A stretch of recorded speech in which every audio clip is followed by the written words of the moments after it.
Have you ever felt so low that even getting out of the bed feels so impossible?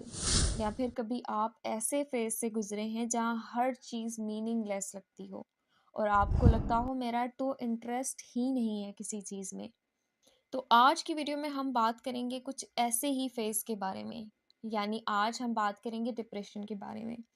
Depression is one of the most common mental health disorders world wide. According to World Health Organization यानी WHO, more than 280 million people suffer from depression. हर 10 में से एक शख्स किसी ना किसी phase में इस डिप्रेशन को एक्सपीरियंस करता है, यानी इस डिसऑर्डर का शिकार होता है। लेकिन अच्छी बात यह है कि डिप्रेशन ट्रीटेबल है।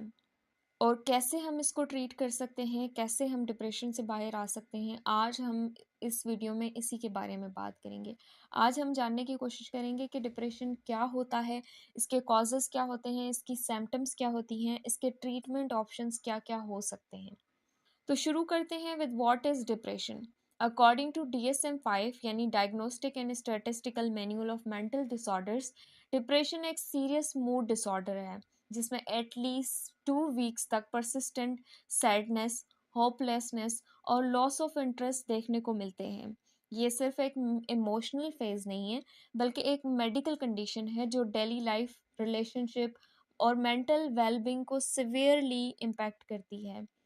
अगर हम इसके कॉजेज़ के बारे में बात करें तो डिप्रेशन का कोई एक कॉज़ नहीं हो सकता। इसके मल्टीपल कॉजेज़ हो सकते हैं। यानी अगर मैं ऐसा कहूँ कि इसके मल्टीपल फैक्टर्स मिलकर इसको ट्रिगर कर रहे होते हैं तो ये ज़्यादा सही रहेगा। पहला फैक्टर हो सकता है जेनेटिक्स, यानी फैमिली हिस्ट्री होने से रिस्क इंक्रीज़ हो सकता है। फैमिली हिस्ट्री होने से मेरी मुराद है कि अगर आपकी फैमिली में किसी इंसान को पहले डिप्रेशन रहा है, यानी आपकी फैमिली में किसी ने पहले डिप्रेशन एक्सपीरियंस किया है, तो आपके डिप्रेशन को एक्सपीरियंस करने के चांसेस बढ़ जाते हैं, यानी कि आप जेनेटिकली वनरेबल बन जाते हैं। दूसरा होता है ब्रेन केमिस्ट्री इम्बैलेंस, यानी न्यूरोट्रांसमीटर का इम्बैलेंस भी एक मेजर कॉज हो सकता है डिप्रेशन का।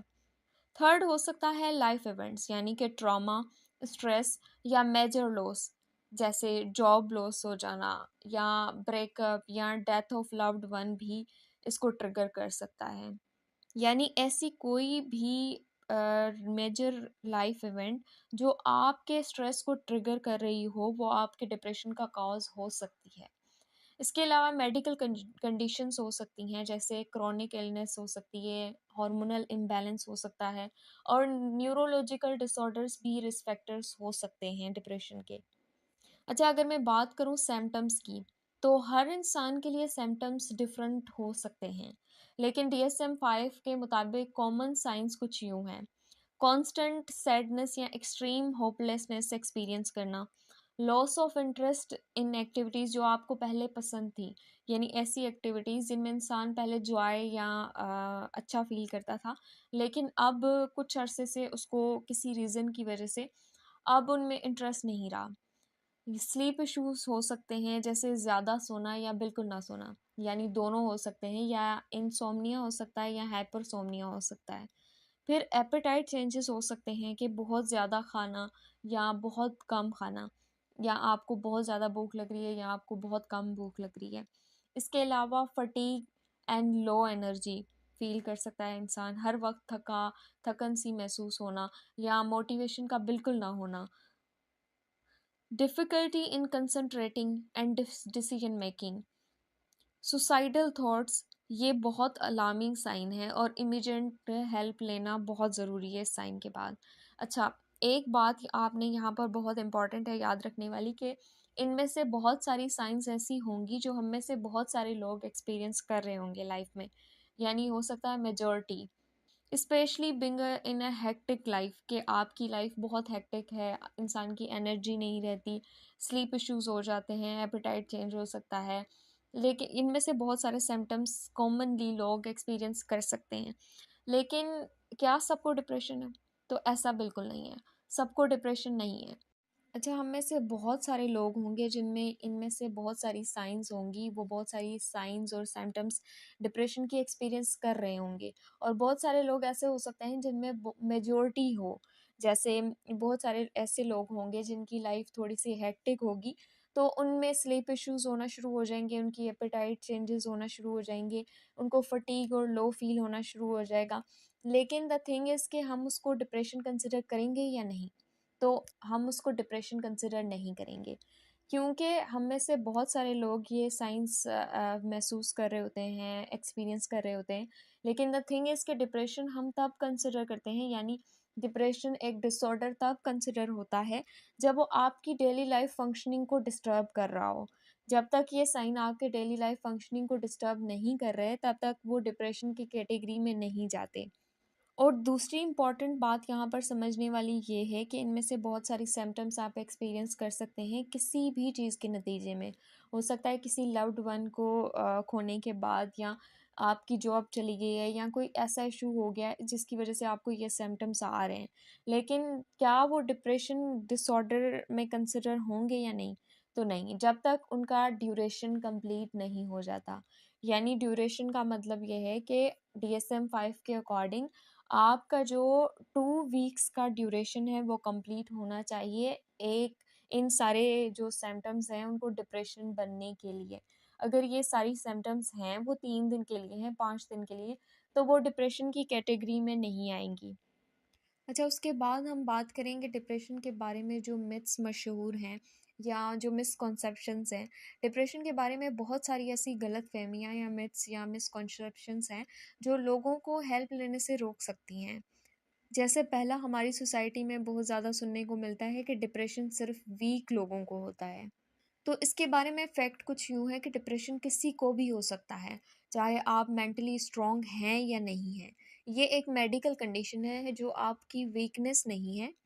और कभी भी अगर आप इन सिम्पटम्स से गुज़र रहे हैं और एक्सट्रीमली सफ़र कर रहे हैं, लेकिन चूँकि आपको ये सुनने को मिला है कि डिप्रेशन एक वीकनेस है, इसलिए आप हेल्प नहीं ले रहे, तो आपको उस वक़्त ही इस मिथ को ख़त्म करना है और आपने हेल्प सीक करनी है। दूसरा मिथ ये है कि डिप्रेशन सिर्फ़ एक सैडनेस का दूसरा नाम है, तो ऐसा बिल्कुल भी नहीं है। डिप्रेशन टेम्परेरी सैडनेस नहीं है। ये एक लॉन्ग टर्म मूड डिसऑर्डर है जो आपकी मेंटल और फिजिकल हेल्थ को डीपली इम्पैक्ट करता है। तीसरा ये है कि बहुत सारे लोग ऐसा सोचते हैं कि अगर कोई अच्छी लाइफ जी रहा है, यानी अगर कोई ऐसा इंसान है जिसकी लाइफ थोड़ी सी स्टेबल है, उसके पास अच्छी जॉब है, उसके पास पैसा है, तो वो कभी भी डिप्रेशन एक्सपीरियंस नहीं करेगा।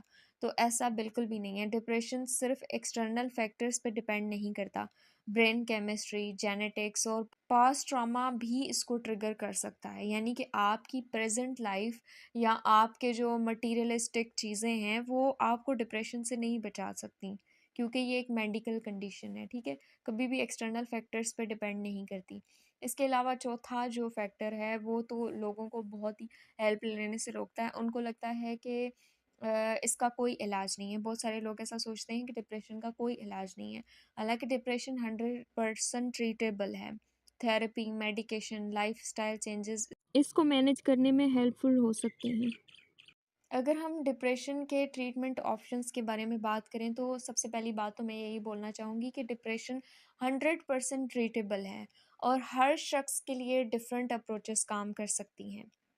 पहला बेस्ट ऑप्शन हो सकता है थेरेपी, कॉग्निटिव बिहेवियरल थेरेपी, यानी CBT।